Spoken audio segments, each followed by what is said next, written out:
this thing in here, but he came up with this thing. He's been listening to a podcast about moralistic, therapeutic deism. So what is that? Well, I got your email and I tried to go in there and it has you sign up for the Daily Wire. Yeah. And I hit the spinning wheel I left it and think I'll go do some chore, and I came back about an hour later. It's still spinning, so I'll get my Daily Wire thing up and running today, copy it, and disseminate it to the crowd so we can have the full article for our next two sessions. But we're going to be doing this series for this and two following Fridays. And before I forget about it, do we ever have a verdict, or are you thinking you're going to host a social? What do you guys think about like Thursday? Yeah. Michael can sleep Yes. We love the socials. Handy excuse for me to sleep late. I don't know. I'll say maybe 2 weeks out. Get it before we get into that pre-Thanksgiving. Yeah. Elections yet. I'll make sure. Is November 2nd there's a men's breakfast soon as well, isn't it? Yeah. I think it might be November 2nd. There isn't. Pretty sure. Yeah. Yeah, so this would be the day after that. Greg Washington from City of Refuge is speaking. I'm not sure if that's the right day, but I think it's the next breakfast. All right. Yeah, RSVP and all that. The 3rd. It's that thing that we. All right, it's going to be the 3rd, November 3rd. Mr. Burmeister, good to have you here. Good morning. That's technically difficult this morning, but I got a habit. Well, yeah, we've all got our excuses. My key dropped off the lock last night and went under a chair, so I'm 15 minutes thinking I'm going to have to join the group from the Zoom. And I finally found it. I need less excitement in the mornings. All right, so I've got the scriptural inspirations here, and it's all talking about from Ray's description in the email he sent over to me, moralistic. Be a nice person, don't be a jerk. And that reminds me, I do this little thing about the silver rule, do not do unto others, the golden rule, do unto others, and Michael's rule, don't be a jerk. Just don't be a jerk. And is that the proper view on what we're called into being? So I've got some verses here. This first one is from Matthew. Matthew's got a lot on this. 6, 2, and 5. So when you give alms, do not sound a trumpet before you, as the hypocrites do in the synagogues and in the streets, so that they may be praised by others. And whenever you pray, do not be like the hypocrites, for they love to stand and pray in the synagogues and at the street corners, so that they may be seen by others. And then the note says, the reason I put that in there, sometimes good behavior can devolve into pretense, seeking to impress men and not God. This is the problem. Then Matthew 5:16, in the same way, let your light shine before others, so that they may seek your good works and give glory to your Father who is in heaven. A positive view of just being a good person. In Proverbs 22:6, train up a child in the way he should go. Even when he is old, he will not depart from it. One good reason to be good, and a clue as to the underlying goal. And boy, you think of all these latchkey kids and all these single-parent families that don't have good parental control, no dad in the house, and what it's doing to our society. Then Ephesians 5:2-5, walk in love as Christ loved us and gave himself up for us, a fragrant offering and sacrifice to God. But sexual immorality and all impurity or covetousness must not even be named among you, as is proper among the saints. Let there be no filthiness, nor foolish talk, nor crude joking, which are out of place. So this crowd is duly put on notice here. But instead let there be thanksgiving, for you may be sure of this, that everyone who is sexually immoral or impure, or who is covetous, that is, an idolater, has no inheritance in the kingdom of Christ and God. I say it's a good summation of the proper perspective on how and why to act in a Christ-like manner. And then the Beatitudes from Matthew 5:2-11. And Dan told me he was not, I sent the email out and Dan told me he's not going to be able to join us. And I wanted to see, I think Dan probably, this suits his mindset, is perfectly within his idiom to figure this out. But I'm going to read the Beatitudes, and this is in a very specific order. And let's see if anybody here can pick up this order. Blessed are the poor in spirit, for theirs is the kingdom of heaven. Blessed are those who mourn, for they will be comforted. Blessed are the meek, for they will inherit the earth. Blessed are those who hunger and thirst for righteousness, for they will be filled. Blessed are the merciful, for they will receive mercy. Blessed are the pure in heart, for they will see God. Blessed are the peacemakers, for they will be called children of God. Blessed are those who are persecuted for righteousness' sake, for theirs is the kingdom of heaven. Blessed are you when people revile you and persecute you, and utter all kinds of evil against you falsely on my account. Rejoice and be glad, for your reward is great in heaven, for in the same way they persecuted the prophets who were before you. I want to give a shot as to how it's very sophisticated. To me, I do a teaching on this thing. It's a very sophisticated ordering, but it's subtle. So subtle, the slip knots. Yeah. Is it the? It seems as though it goes.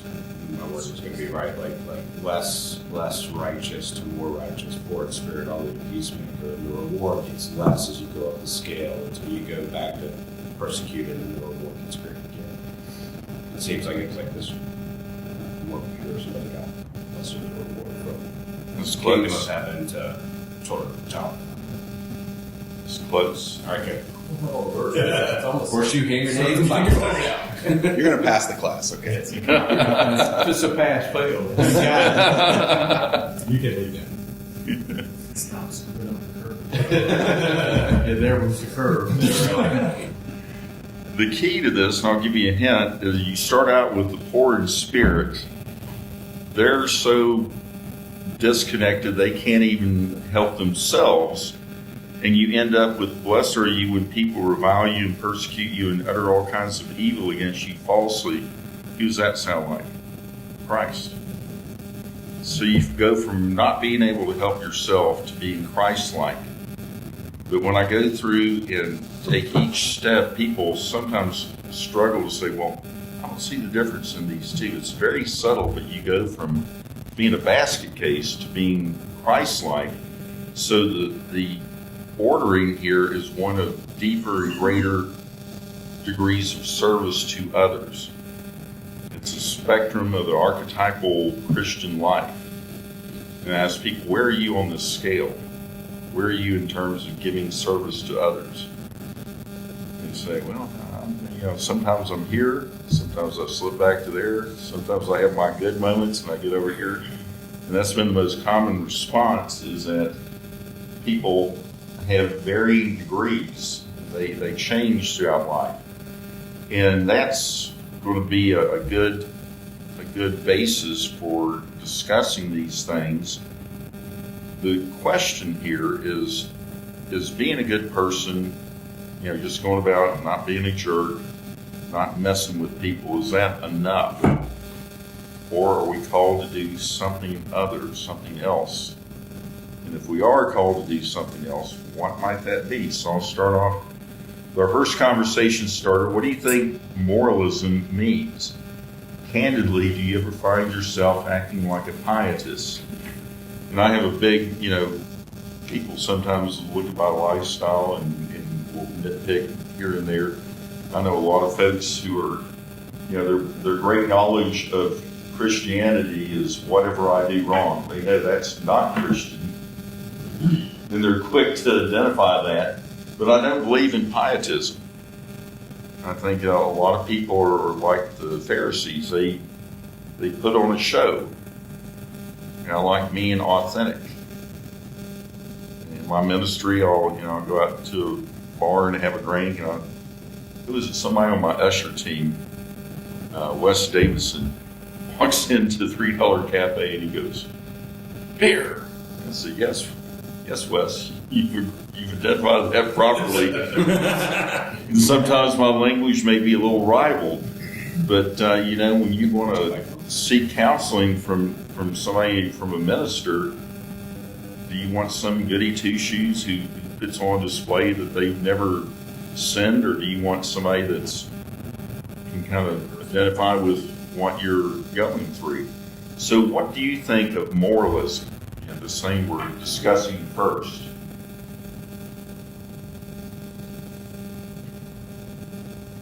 I think there's, and maybe this, I don't know what pietism means, but I looked up moralism, and the definition of moralism is basically holding yourself out above others and pointing out why others fail from a moral perspective. So to me, I originally thought moralism was just like be a good person and Be moral. be moral, right? And that's a good thing. But then, to your point, maybe that's what pietism means. It's where you're like, hey, I'm better than you because You're being pious. okay. You're Living up here. living the proper life and making it's technically means just being pious, doing the right things, but it's common usage to mean in a derogatory sense. Somebody says, "I'm doing good stuff and I'm going to tell you about it." Right, doing the right things for the wrong reasons. Got it. That's perfect. In moralism, technically, you got ethics, which are rules like business ethics. What you say you're going to do. Morality is what you actually do. And the nexus of the two is integrity. If your ethics and your morality, if your lived life lives up to your stated goals in life, then you've got 100% integrity. But what if you go around telling everyone that?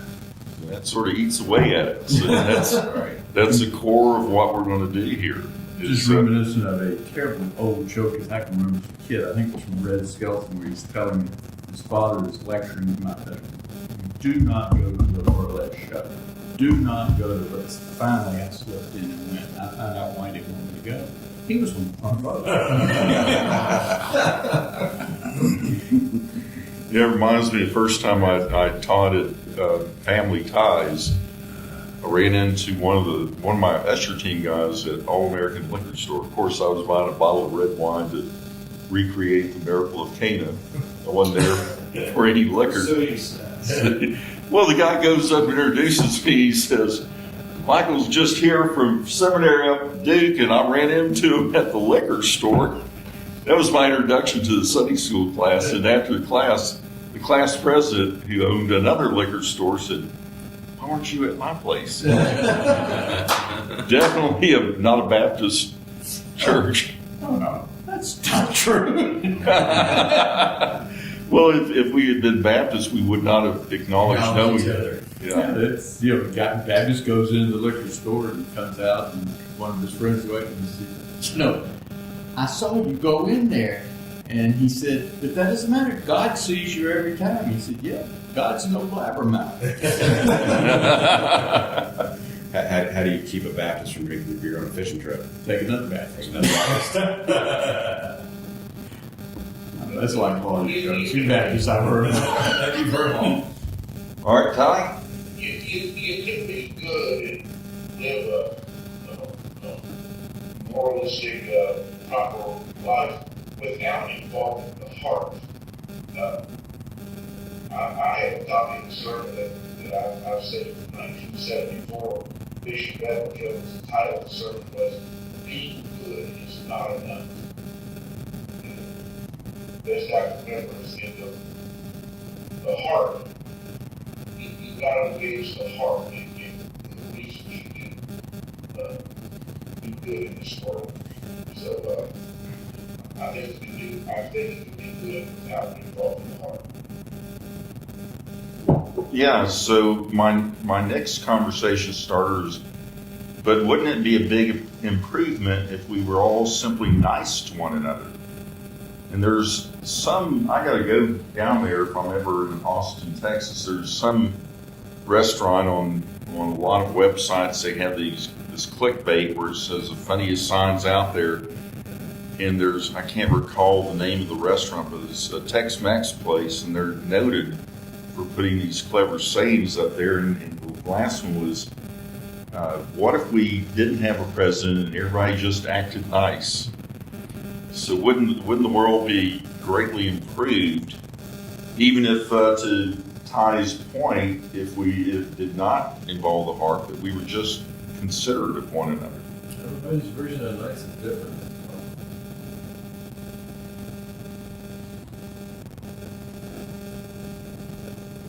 Yeah, some people's version of nice is telling you what you're doing wrong. Yeah, yeah. I mean, they would say they're doing a favor. Remember when COVID first came on, I went to the Publix over on Roswell Road, and I was walking in dutifully with my mask on, and these kids started laughing at me. And then I came out and I took the mask off as I'm approaching my Jeep, and this woman came over to tell me what a bad person I was for endangering everybody and having my mask off. So everybody's version of the right thing to do is different.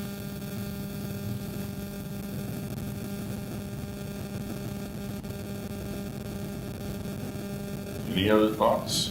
But it can be innate human drive or desire for competition to point out that I'm better than you. Here's how nicer. You're not quite as nice as me. And now you've devolved in Piety. Yeah, everybody has those little calculators going. I'm doing better. I'm a nice person. What about the people that put on charity balls? I mean, you're going to put them out of work if everybody is nice and does it without being pious. There'd be no need for those things. Right. Remember to Stephen's point about the competitiveness, she tells me she's my best friend, but Jolanda and I and her then boyfriend were over at Haven having a Saturday brunch. And this woman was walking down the street and she fell down. She was on in her years, so I saw it and I got up and went over there. Her boyfriend ran to get there first. So he could be able to tell his Jolanda that he had, let her see him do good deeds. I know they've done it once, maybe more times, but this church here, on Commitment Sunday, would have people come down center aisle and place your pledge, at the altar. That's powerful. Especially if you have a couple of kids out in front throwing pedals and get a trumpet ensemble behind you. It's a parade of giving. That's like making somebody sign something. It also reminds me of those I give plaque. Oh, you little put in things the that you put in offering there plate. for people that they Do it online.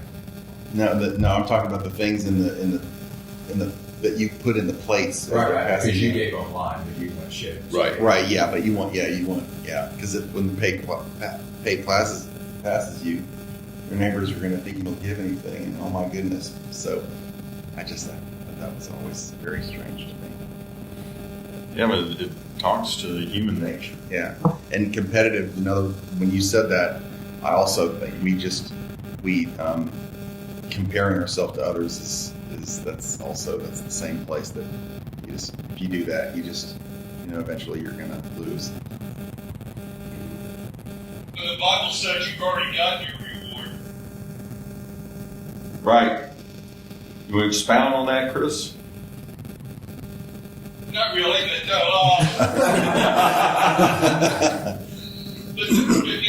it says if you do those flashy things, you got your reward among men, and I guess it's not like laying trenches up at them.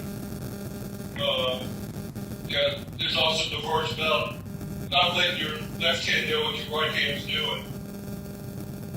Not making a big show of it. And sometimes I think they say one of the problems with Christianity nowadays and the spread is that people talk about what they're against and not what they're for. Yes, very good observation. Kind of in politics too, and and I wonder sometimes. And I'll throw out the word you hate, which is orthopraxy. When you do that, are you then slipping into being Pharisaic or a new Pharisee? And that's something I wonder about it from time to time. Or works righteousness. I didn't put orthopraxy in question number 3, but that is a concern, is that people tend to become more focused on the things that they're doing.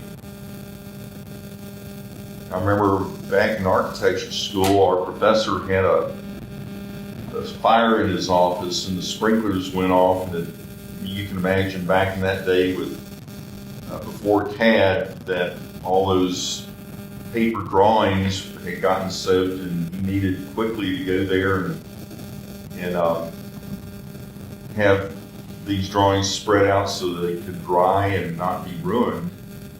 And so everybody in the design lab went over to his office except for one kid, the kid who was demonstrably pious.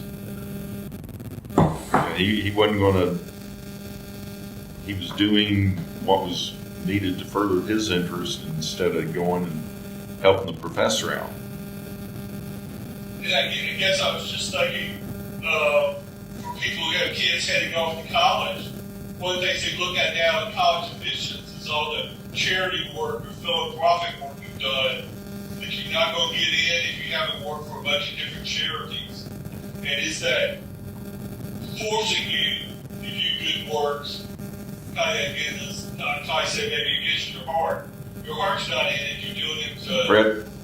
get some other reward.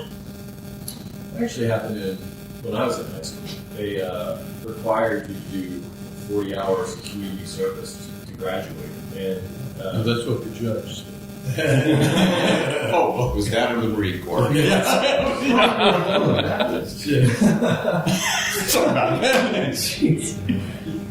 but yeah, everybody's kind of tried to find something to do to get credit for it. I remember my friend got us, we did soccer lessons for kids at the YMCA, and that was how we got our 40 hours of credit. I don't think we actually got 40 hours of real work in. We just signed it.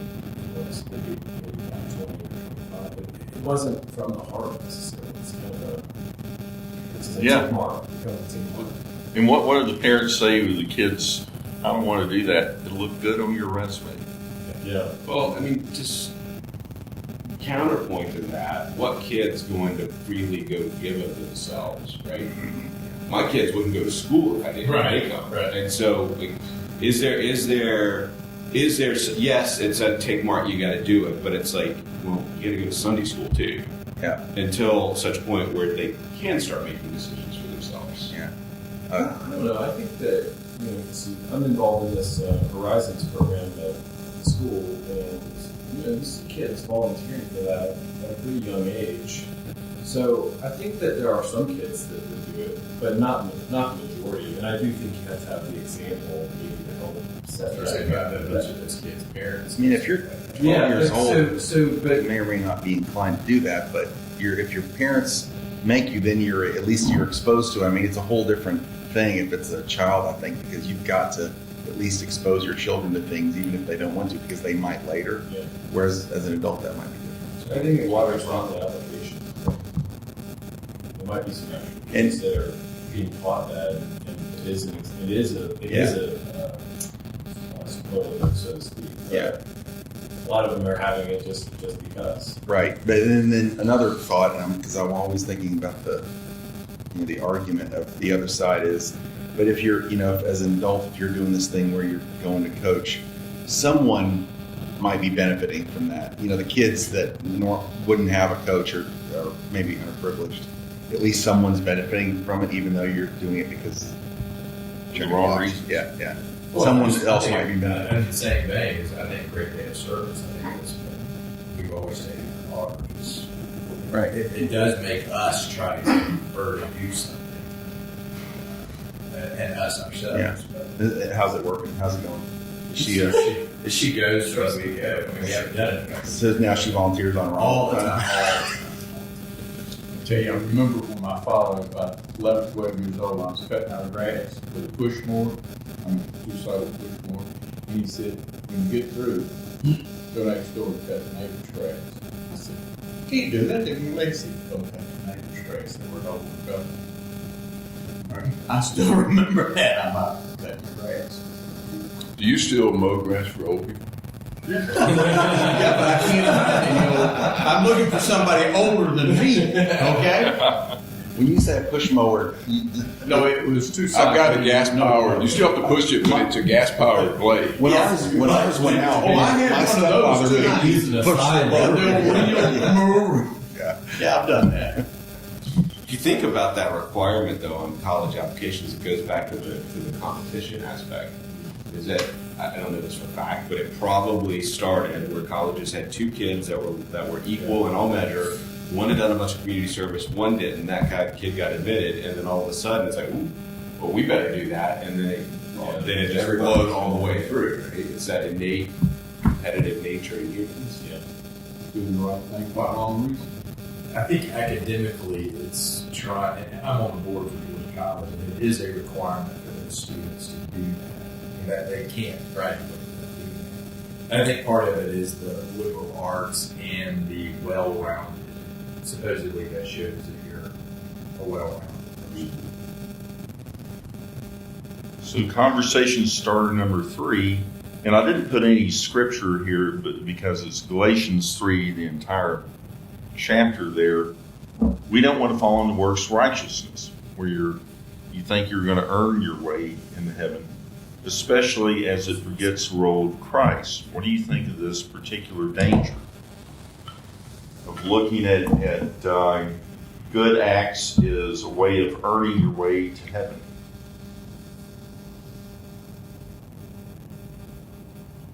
Well, I guess we fall into that a little bit, but also, I guess you got to look at the other side of the Bible verses to say, I guess if you have the faith, you want to do the works.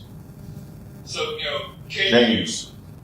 Can you go to church and worship and never help anybody else and never do any good works? Can you really call yourself a Christian at that point? So you gotta have that balance. You can't do none, but you can't do all either. What's interesting, I had this very discussion with a long-standing friend of mine who I met here. She's since moved down to the Florida Panhandle to pursue some real estate opportunities, but I've always thought of her as a very devout person, but she goes, I'll give money to the church, but I don't want to get tied up in that messy stuff, is what she referred to it, the messy stuff. I remember seeing a T-shirt on a therapist at Shepherd Center that said, "It's not what you do, but why you do it." And when I thought about that, I think that gets everything. I think it gets everything, not what you do, but why you do it. It's a good T-shirt. I think the interesting thing about this one is and it's part of what I was thinking about the topic. People kind of get under this mentality of I'm being a nice person, therefore I'm okay, and everything's going to be okay, right? Like I went to the whatever meeting. I went to all the different meetings, and I supported all these different causes, but they didn't really move the needle, right? They just feel like they did something because they showed up to some event. Showed up. And just showing up, yeah, that's important, but it doesn't mean you're actually advancing the ball down the field. And you can go to the huddle, but if you don't carry the ball 10 yards, you're not going to get a first down. So I feel like you have a lot of that where people are, oh, I did the right thing by going to this work function meeting, but they didn't really do anything. They didn't do any of the heavy lifting. And I think that's one of, it sounds like from the description I got on the podcast, it's a kind of uniquely American view, and it's not just Christians. It's you could be a Muslim and have this mentality, or Jewish, or it's kind of a uniquely American view, and you run into it all the time. But I think the danger is not really accomplishing anything. That's a perfect description of Tony Romo. I'm a long-time Cowboy fan, and they're always talking about how Tony Romo's stats were some of the best in the Cowboy franchise history, but they never did anything. They never got past they only got to the playoffs a handful of times and lost in the first round, every one of them. Good one. It's the same thing. And then they asked the coach, what's the job of a quarterback? Score touchdowns and win the game. Somebody asked Bear Bryant, who's trailing in the first half, what are you going to do? What are you going to tell your kids? I'm going to tell them to win the game. So that person that you're talking about, I guess one question is, are those people, they're either kidding themselves? They go to these things and they say, "Wow, I'm a pretty good person," and that they actually tell themselves that. But I think there's probably people that know better. They do those things and they say, "That was a total waste," but everyone else thinks that they know. I wonder, playing the game. Yeah. I wonder what percentage of people actually feel like I am a good person, as opposed to, well, I checked that box and now I did the same thing as my buddy here. Or does it slip into the works don't count if nobody sees it? And so, well, I don't really care about going to that, but I got to go to that because I got to be seen going to that. Yeah. Because nobody will believe I'm a good person if I don't go to that. Right? It's like the slip in the offering. Cut across the grass, and he stopped her. He said, "You don't walk in the grass." I said, "Don't walk in the grass." She said, "Nobody's here. Nobody will know." He said, "You'll know." Mm-hmm. All right. But she was going to do the right thing if somebody knew it. Right. But if they're not here, I'll cut it. Yeah. It reminds me a little bit of the old urban cowboy phrase where they would say, "He's all hat and no cattle." Yeah, all hat and no cattle. That's a great saying. You're putting on a mask. Well, one of my last conversation starter here, and I thought of this. I've been teaching Disciple. I think I'm up to 23 classes or courses in there.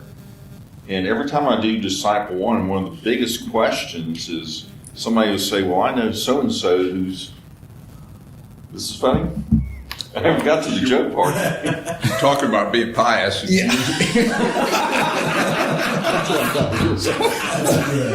All right, Michael.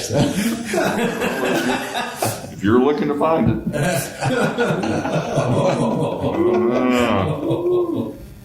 One of the common questions in Disciple 1 is that everybody always says, "I know so-and-so who's a good person, but they're not Christian. What's the difference?" So that's what I'm going to close out with is, in what ways does a Christian go beyond mere good works? I would say, how do you know they're not a Christian, and who are you to judge? Yeah, Matthew 7:1. Right? Because aren't you making an assumption this is a good person if they're not a Christian? Unless you've actually had a conversation like, I'm actually an atheist. Well, I know this comes home to roost. I have the husband recently died, but person who I met in Toastmasters, very nice. And every time I've had some life issues, she'll invite me over and we'd have dinner with she and her husband and me, and they were great people. She's an agnostic, he's an atheist, he was an atheist. So they didn't believe in Christ, yet they were morally very good people. I just want to tell you something that has not a thing to do with this, but I got to say it. I'm going to Kroger the other day and to test people to park in handicap zones. Well, I took this photo of Steve's towing service, the record. Backed in and parked in the handicap. I thought I'd send it to him. I just hadn't gotten around to it. But I thought, boy, that's a great advertisement for your company. That or people that have really nice cars, the Porsches or something. I saw one in Peachtree Battle Shopping Center actually parked at the crosshairs and took up 4 spaces. And somebody had the same response that they acted out, and there I went to the front of the car, and there was a cup of Starbucks coffee that was thrown at the windshield and spattered. He deserved that. He deserved it. Especially if he's for battle. Yeah. So how would you succinctly, if you were running one of the 23 classes you're in Disciple, how would you answer the question to somebody succinctly? What separates a Christian from just a good person? And I'll give you a hint, it's got a lot to do with the Beatitudes. As I said, Beatitudes were a spectrum of the archetypal Christian existence.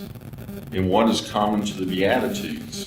How do I say it progressed from the first to the 9th? So I guess 2 thoughts I had, not necessarily on that. One, I remember youth was growing up, in case we'd asked the question, if you were put on trial for being a Christian, would there be enough evidence to convict you? And then, Yeah, how many of us would be acquitted? Plead guilty, I guess that'd be the only way to do it. And the other one, I remember I saw Phil Donahue or some talk show, and they were talking about Christianity. You can only get into heaven by being born again, and that Catholics normally don't believe in the phrase born again.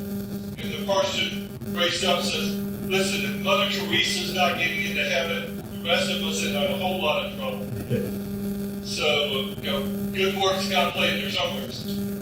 I don't think so. All right, You're only going to get to heaven by grace. The difference between the guy that's a Christian, that's a Christian, is saved by grace, and the other guy's just doing a lot of good works to go to hell. What if he doesn't know about that? That's the thing I was going to ask. Excuse me. I mean, that was a terrible judgment for me to say that. I didn't mean it. It didn't.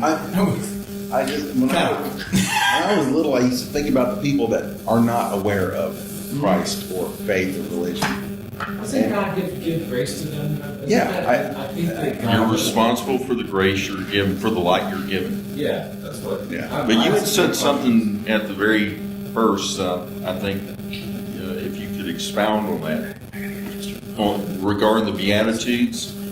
See, Stephen. Weak to strong. I forget why. I mean, And what can you do? Yeah. How to move forward. It is from being weak. Versus a basket case are so weak they can't even help themselves, to the 9th position where you're Christ-like and you're helping the world. So what do you do with your strength? Yeah, I mean, that's when you share it. That's kind of the question, right?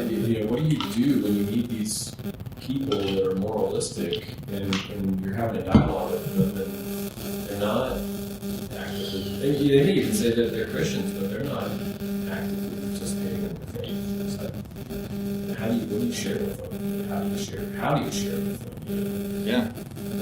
I was at a dinner party with this very mouthy atheist who says, well, see, Jeff, he said, Mr. Christian, what can you offer me? And I said, I can offer you hope. And we talked about this before. But I think you're at it, and it's, Boaz says it's in his definition of what agape love is, that comes very, very much to bear on this, the willful intention for the highest good of another. So if you're in the Beatitudes, it's a progression of greater and greater engagement for the higher good of another person. And that's Christ standing on a hillside there